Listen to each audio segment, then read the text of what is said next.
Hey, what's up? This is Brian from NILE and Imperishable, and you're watching That Metal Interview.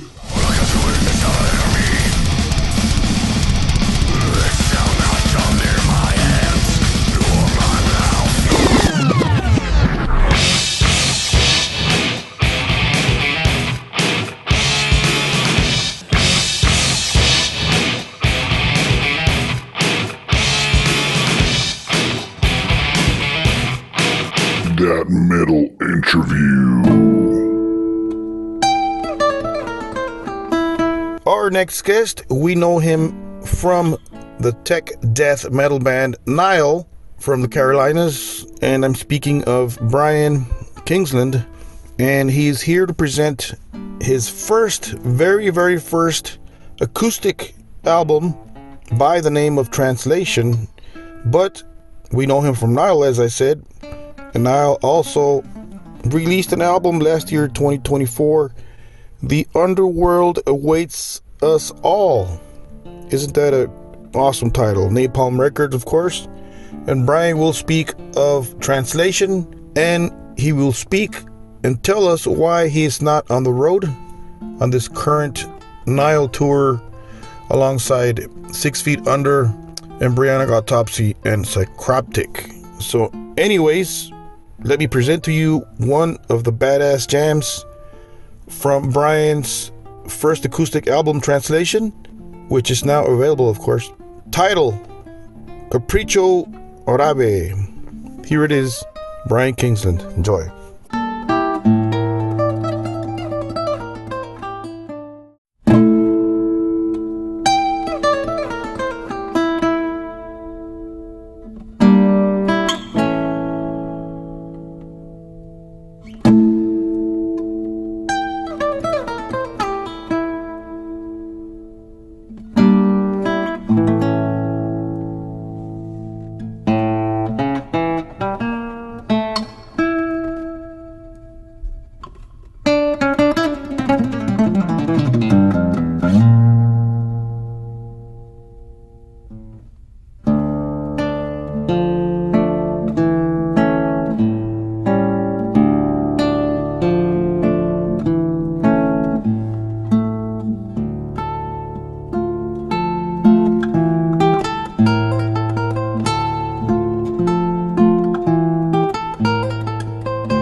awesome jam.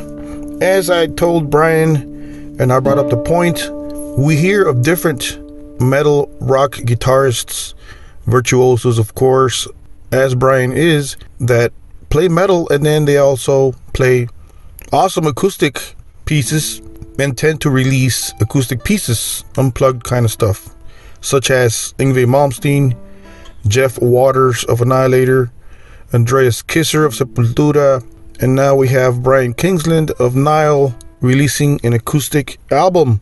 And I'll cut it short, and here is our chat with the virtuoso, awesome musician, Mr. Brian Kingsland. Enjoy. So according to your schedule, you should be in St. Louis, Missouri? No, incorrect. I'm not touring with NILE. Okay.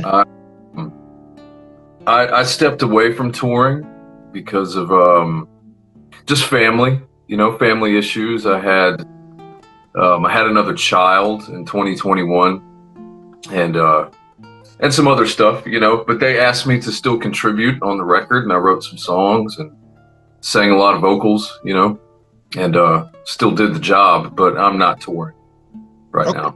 Yeah, they're on the road. I'm not. Okay. I'm at home. Okay, perfect. My bad.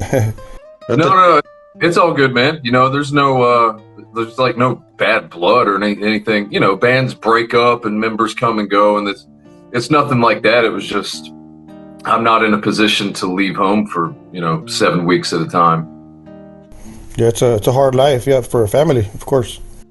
Yeah, it is. And everybody's situation is different. Some people can make it work better than others. And, it's not possible for me right now. How is it working with Carl Sanders? I mean, it's great. Carl is very disciplined. Carl is very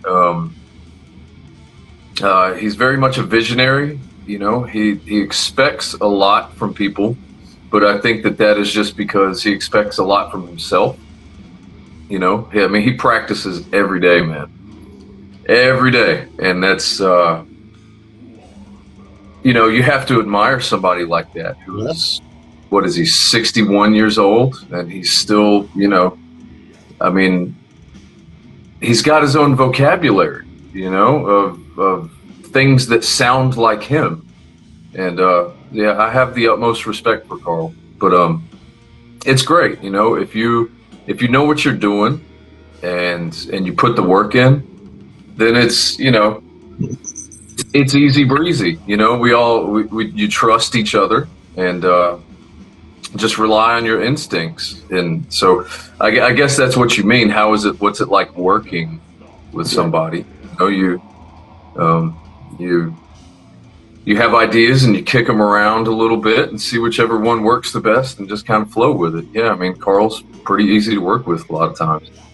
I play guitar. I'm here in Texas and just local stuff, and I understand how difficult that music is to play, NILE, Carl stuff. It's difficult. It's not a walk in the park, for sure, right? How do you feel about that? Is it difficult or? Yes. It's certainly gotten more difficult over the years. I think as the band started, in 93 or whenever it was, I don't think it was as complicated as it is now. But sure, yeah, it's difficult. But for a guitar player, the problem is not just in learning the riff or learning the song. That's only half the battle, because anybody that plays a stringed instrument now, you got to sing too. Yep. So that's where it gets tricky. Memorizing a lot of the crazy lyrics and the crazy themes that Carl comes up with, and you have to marry the music with the vocals. And sure, it's tricky, but if yet again, if you're a disciplined musician, you can get it. Just got to crank out the metronome every now and then. Wow. My respects. Hats off to you guys for playing that kind of difficult music. Well, thank you. I appreciate that. There's people that don't listen to metal and are not familiar with metal, and they call it a bunch of noise. I have actually my brother, if he's listening, he's not into metal, so he's into Guns N' Roses, Motley Crue, simple stuff, and he calls this kind of music just noise, a bunch of noise. So, but it takes a musician to understand the complexity, right? This is tough stuff. But anyways, I just wanted to point that out. Yeah, I think I think you have a good point in that a lot of times with this kind of music, generally the listeners are musicians themselves. I mean, you're correct. It's but I would say too that it's, people that think it's a bunch of noise, maybe their ears just aren't sophisticated enough, because there's some jazz out there that, if you just play a couple seconds of it, I mean, it sounds like utter chaos. It sounds like noise, but it's actually really, really intricate. There's a lot of stuff going on, and everybody knows where they're at, and it's very much a controlled chaos. And that heavy metal on this level is very much the same. So, going back to your childhood, Brian, when did you first pick up an instrument, a guitar, a bass, a piano, or some type of instrument? Were you kind of young, or a teenager, or? Yeah, boy, that's a long answer. My father is a musician. He's a bass player, singer, and my mother was too. But for the most part, I grew up around music a lot. So there was always, the Beatles and Black Sabbath and The Who, and even some of the early fusion stuff like Dixie Dregs and Return to Forever, like that kind of stuff was always throughout the house. But I didn't really, fall in love with music until the 90s. I started playing guitar when I was 12 at, I think that was 1995. And it was because of, when you're that age, you're listening to the radio, right? I mean, that's what you're listening to. And the stuff that was popular then was like Alice in Chains and Nirvana. So that's what got me going with guitar. Good stuff. Oh yeah. I still, Alice in Chains is still one of my top favorite bands of all time. Oh yeah. But eventually I discovered Metallica, and I mean, that was it. That was the rest of my life right there. Metallica, Slayer, Pantera, Sepultura, all that great stuff. And it just got heavier and heavier for me over the years. Okay. Yeah, you can't help it, So your new album you're promoting, it dropped not long ago, January 8th, Translation. They're basically nylon guitar stringed compositions, right? That kind of music, is this something new for you these last couple of years, or did you listen to that kind of stuff a while back? Well, as part of my musical journey, I had, to pick up where I left off, getting into heavy metal and eventually getting into heavier metal, Emperor, Morbid Angel, and all that. There was a period of time in the early 2000s where I pulled back a little bit from heavy metal and found interest in classical music. And, I have a classical guitar that I actually learned on from my father, just an old piece of junk from the pawn shop. But I started, just learning my own versions of like Bach songs and things like that. And I spent, a few years really studying classical music. I grew my nails out. I mean, I did it, trying to do it all proper. I'd even, played some gigs, and it was enjoyable, but I think deep down, I'm more of a rocker, and it's with that kind of music, playing solo out live is really tough. You got to be really focused and really practiced, and it's just a lot to maintain, especially when you're playing someone else's music that's 200 years old. So at some point after a few years of playing classical guitar, I'd stepped away and started playing heavy metal again, and I guess once I stepped away from touring in NILE, and I think that's when I found inspiration again to start playing classical, because those techniques are not just something that you can just pick right back up. You got to kind of stay on it, and I did not for over 10, 15 years. But yeah, I felt that it was time. I felt inspired after making a couple of really heavy records with NILE, and other heavy metal records, that just kind of nice to unplug and just my flesh and the nylon, the wood, no drums, no electricity. There's something to that. There's something very organic about it. And I guess it was just a very natural thing I felt like doing. It sounds great. I'm the same way. I like that. I like learning different compositions. I listen to Malmsteen, and he does that too. He'll take off on a nylon string, a tangent, Jeff Waters, Annihilator, Andreas Kisser. Oh yeah. Yeah, there's different guitar players that do that, right? What do you think it is? Where does that come from? You're playing metal, and then we tend to we're attracted to this classical stuff, right? I think it's just the love of music, man. You either got it or you don't. There are some guys like look at snare drummers, not like blast beat type drummers, but guys that do drum corps. They literally spend most of their life just hearing tap, tap, tap, to tap, tap, to tap. 6, 7, 8 hours a day, just because I guess they love rhythm. I couldn't do that. I couldn't spend hours and hours and hours just drumming on one drum. That'd drive me crazy. But those guys just love rhythm, and that's all I can say, man.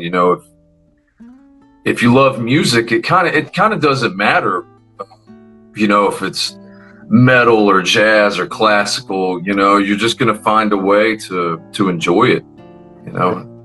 That's all I can really say about it. Right.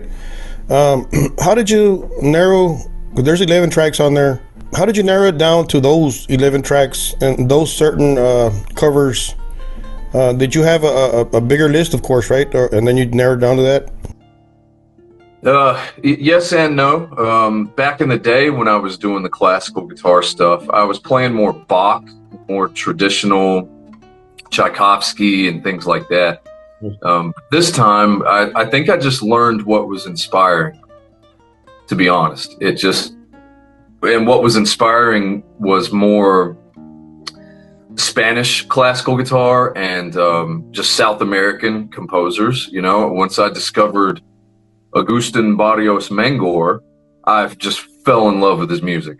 Really, I think his compositions are just so poetic and well formed and really challenging. Even when you listen to them, it might not sound that difficult, but when you go to learn it, it's like, really? This is what I'm doing? But yeah, so that had a lot to do with it, actually. Once I discovered him, it really set me on the path of, just digging in and becoming obsessed with these songs until I get them as good as I can, Oh, that's great. They're all in acoustic nylon string, right? The whole deal? Correct. It was, I don't have it here with me. I think it's put up somewhere. But yeah, it's a Breed Love classical guitar. Actually, if you hang on 1 second, I'll get it. Sure, of course.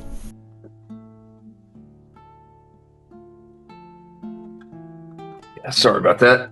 You're good. This right here. Oh, nice. Cut away.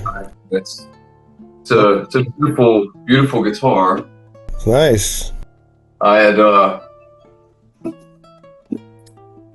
never actually bought a guitar from Guitar Center ever, and I'd never thought that I would. I stopped in there one day to to get some strings for my electric that's right here for this guy.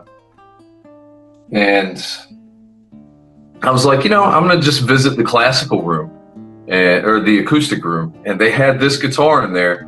And from the moment I picked it up, guitarists know this. Like sometimes you pick up a new guitar and it feels foreign and you can't do anything with it. You're like, it feels weird. But other times, and it's rare, you'll pick up a guitar and it feels like you've been playing it for years.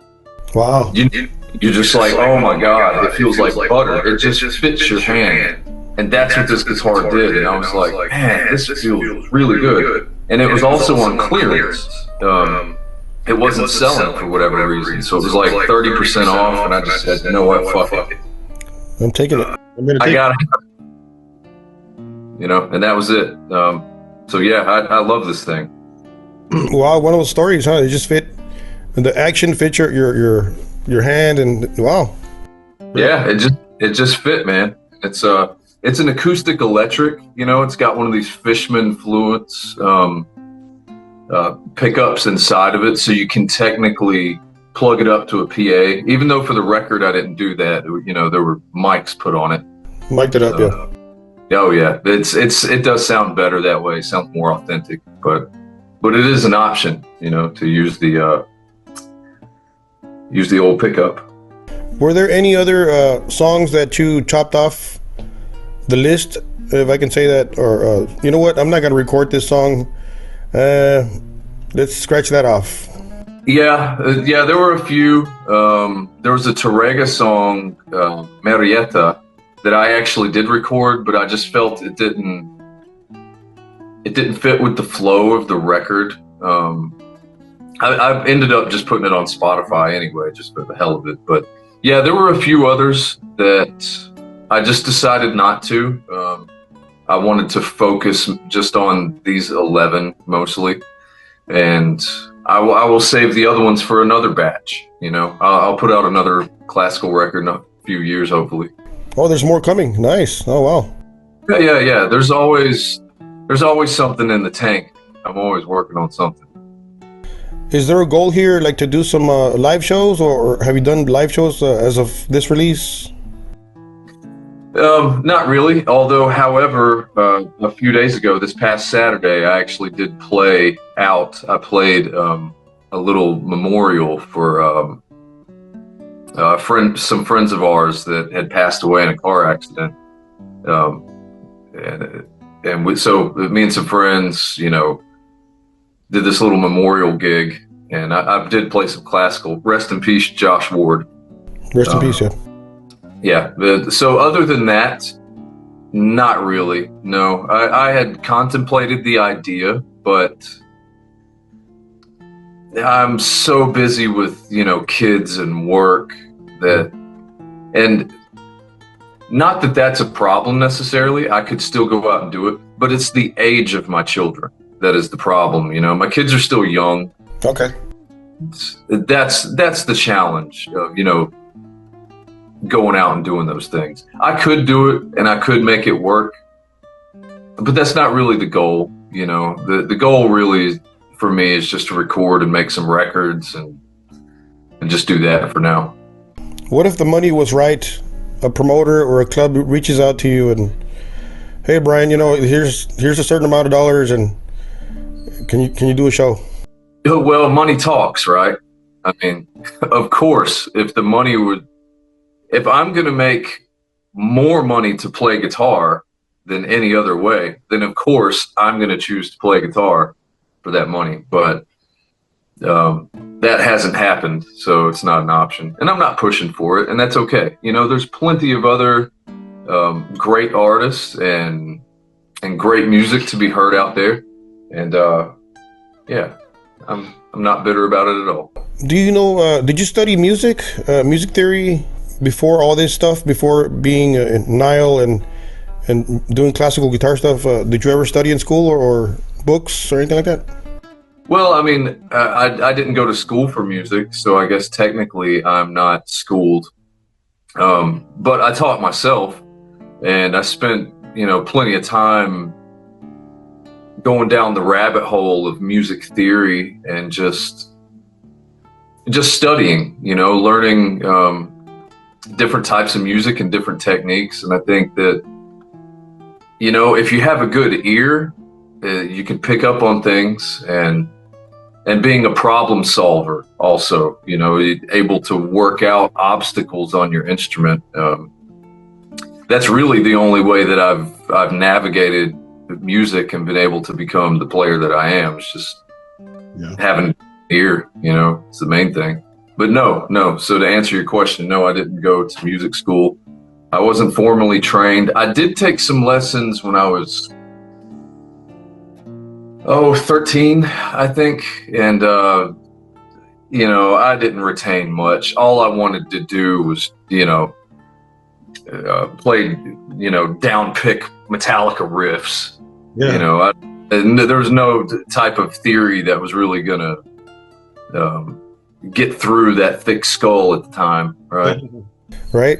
I think the best musicians are, like you say, a person with a good ear. Instead of, no offense to the school people that learn treble clef and bass clef and all that stuff and modes and whatever. I think like yourself, people like yourself. I'm the same way. I'm just ear. I did study music just for no reason, just to curiosity, But I think the best musicians are like yourself. You pick up stuff by ear. Well, I think that depends. Everybody is different. I think that if you're a jazz musician, you probably should know your theory really pretty well to be with the top dogs. It's just the way it is. Jazz theory is just a step above a lot of other theories. So to keep up with what everybody's saying, you probably need to learn it. And that's what I used to tell my students, because I used to teach. I taught for professionally for about 5 or 6 years, but I used to tell students that learning theory is half of it is just communication, being able to communicate to other musicians. Okay, this riff is in B flat Phrygian dominant, and if you know your theory, I don't have to show you where that is. I don't have to show you those notes. You already know what that means. Yep. So that's part of it. And then we're not all, you don't need theory if you're James Hetfield or Devin Townsend or somebody like that who already, they just write amazing songs and they write amazing riffs, and maybe they know what they're doing, maybe they don't, and we're not all like that. For a lot of mere mortals, a little bit of theory does help just to be able to communicate and navigate certain things. And it's just learning your craft, right? Yep. The way it was explained to me was the more tools you have in your bag, the more jobs you can get done. There you go. Right. So learning a little bit of everything, there's nothing wrong with that. You got to navigate your way through this stuff, right? I saw an interview with Michael Anthony of, the bass player for Van Halen, Michael, he said that one time they were arranging, several times they were arranging songs with Eddie Van Halen. And Eddie came up with this badass riff or whatever. And Michael he had his bass on, and he was like, well, what key is that in? What should I do? Where do I go? And Eddie said, well, I don't know. I don't know what key this is. Apparently, Michael said he didn't know theory. Eddie didn't know theory, so he didn't know what key he was in. He was just playing. That's crazy, That's it's almost hard to believe that somebody that good doesn't know what they're doing. But guys like that exist, Wow. Yeah, and there are also guys that know all the theory in the world, but really aren't that great of musicians, right? Right. It goes both ways. Any project you might want to mention or promote here? Maybe Intian or something else you might want to mention? Well, I do have another record coming out a little later this year. Myself and the old bass player for Enthean, and the current bass player of Olkoth. We teamed up with Derek Roddy, and we've got a record that'll be coming out, I believe, this summer under the band name Imperishable. Yet again, it's not something I plan on touring or playing out a lot. Just, you know, getting together, writing some good songs, and yeah, that'll be coming out this summer.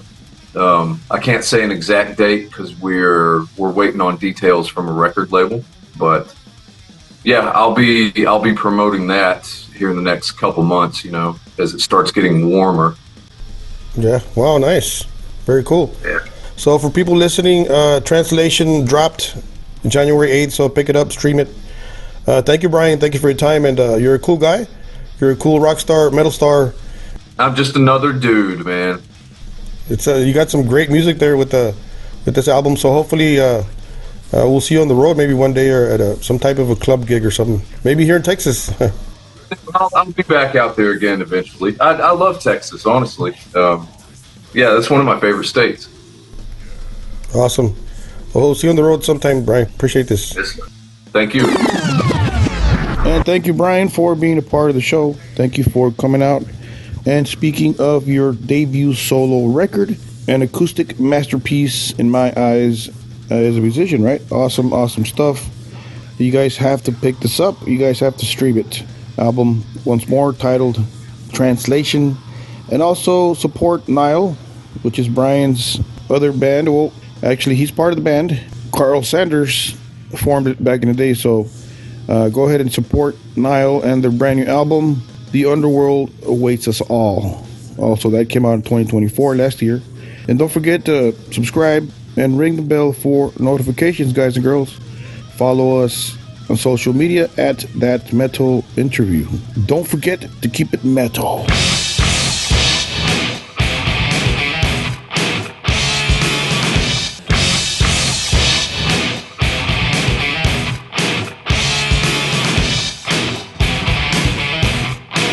That Metal Interview.